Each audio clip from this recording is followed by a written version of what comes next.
What's up, everybody? This is Brett from Pallbearer. I'm going to give you my Temporary Spaces Tour rig rundown. This is my main guitar, and this is what I've been using for the last like 3 years or so. This is a Reverend Ascent, all stock, which honestly I'm totally happy with it stock.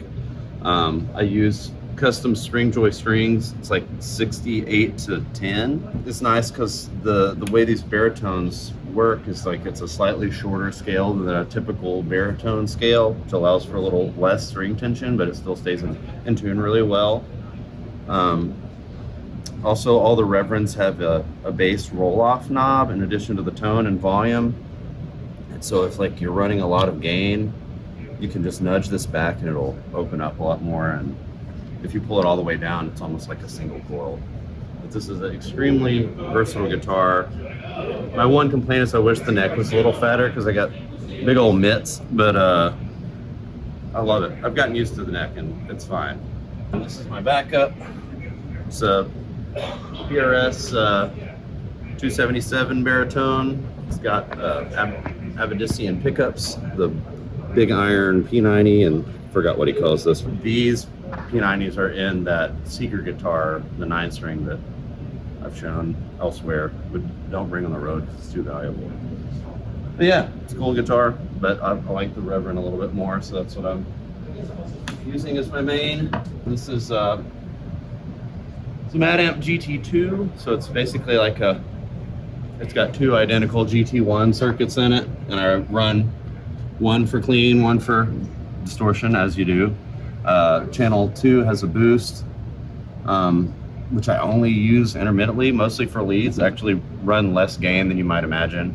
So at first I was using just the Mad Amp, but because of the way that I route my signals, I just kept having these bright ideas and eventually added a second amp, which has been different things. Right now it's this acoustic G60T, which I just got on Craigslist like 4 days ago. It sounds good. At one point I was using a Fender Champ, which kind of doesn't work on stage, but sounds great at home. And I kind of liked the open back element of it, which this is an open back, and I like the way that blends. So that's where my wet signal goes, and occasionally it will come in as just a distorted layer in a couple points in the set. So it's a totally different EQ than the Mad Amp, so it just adds so much like dimension. This is a Marshall clone. I think it's, as far as I can tell, it's like a rebadged like Wang's amp, and it gives like a really thick, girthy tone, if you know what I'm saying.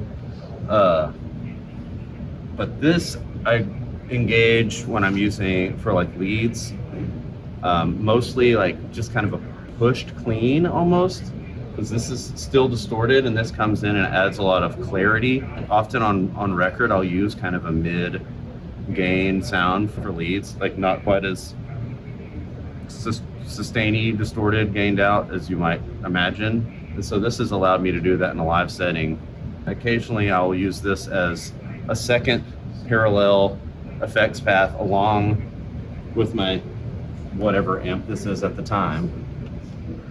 And I also use it as my second gain stage. So when I'm singing, it's usually just the Mad Amp, but for emphasis, I'll bring this in too, and it's got a totally different EQ setup, different speakers than the 212.